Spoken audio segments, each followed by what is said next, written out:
Here is Boris Johnson reacting.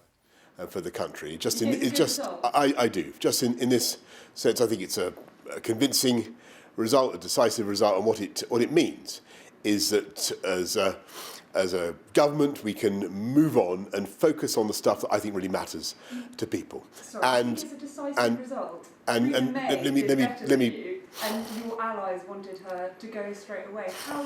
How is this different? Look, how can you possibly continue? This is I've got a far bigger mandate from my own parliamentary colleagues, for instance, than I had in 2019. And Margaret Thatcher had a pretty big mandate from the electorate, but she had to go when it was clear the MPs turned against her. I'm grateful to colleagues. I'm grateful for the support that they've given me. And of course, I understand that what we need to do now is come together as a government, as a party, and that is exactly what we can now do.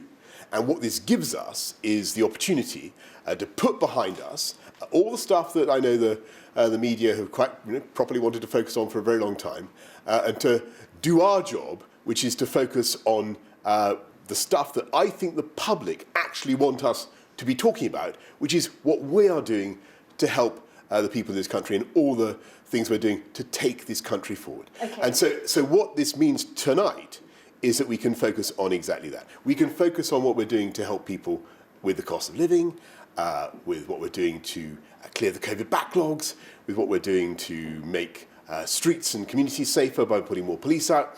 And it gives us the opportunity to continue to unite, to level up, to strengthen our economy. We're going to go through a continuing difficult time because of the inflationary pressures that the world is experiencing.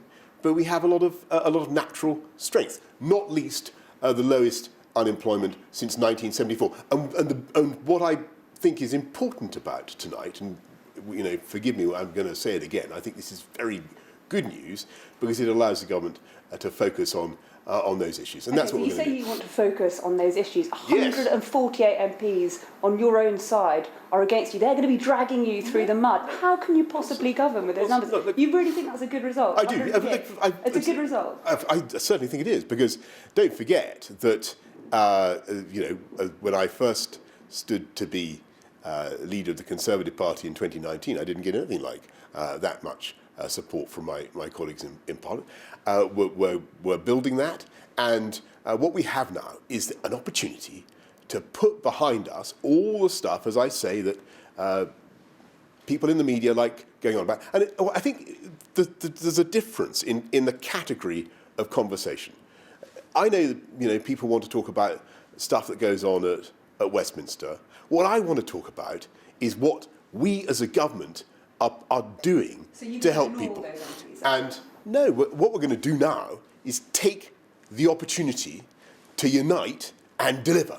And that's what we want to do. Are you ruling out a snap election? Is that not the only way forward to stop you from being a lame duck? Well, what we want to do is to get on, use this moment, which I think is, whatever you may say, I think is decisive and conclusive, and continue with our priorities. And I think those are You're ruling out a snap election. Yes. We are going through a period when we have to help people with the cost of living, and we are £1,200 for 8 million of the most vulnerable households in the country, plus a lot of other support. £400 to help absolutely everybody with the cost of energy. The only reason we can do that is because we have a robust economy, unemployment at the lowest level for 50 years. That is, those are the things that really matter to our country right now. And I am pleased because we now have the chance to talk exclusively about those priorities and not about all sorts of stuff that I know is of obsessive and compulsive interest to my beloved friends in the media. But I don't think really matters as much as the agenda of the government. So you're in a worse position than Theresa May was after her vote in 2018, and you think this is a good result? I think it's an extremely good, positive, conclusive, decisive result, which enables us to move on, to unite, and to focus on delivery. And that is exactly what we're going to do. And to confirm, you're ruling out a snap election? Sorry, you keep asking about, look... Just yes or no? I'm certainly have no...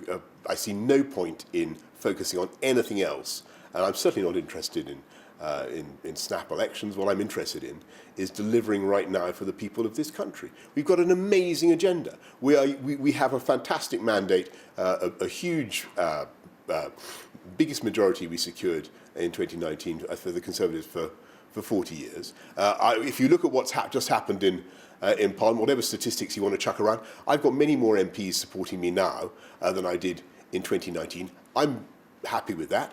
We're going to bash on. We have a huge agenda, and we're going to get it done. So you still think you're a popular Prime Minister in the party and in the country? Look, can I just say, I think the most important thing, although you may want to focus on me and on politics and on Westminster, I think what matters is what we deliver and what we do. And as a result of this decision tonight by the Parliamentary Party, which I welcome, we have a conclusion to something that's been dragging on for far too long, and we have the ability now to unite, deliver, and get on with the people's priorities, and that is what we're going to do. Okay? Thank you. Thanks. Thank you. Thanks so much.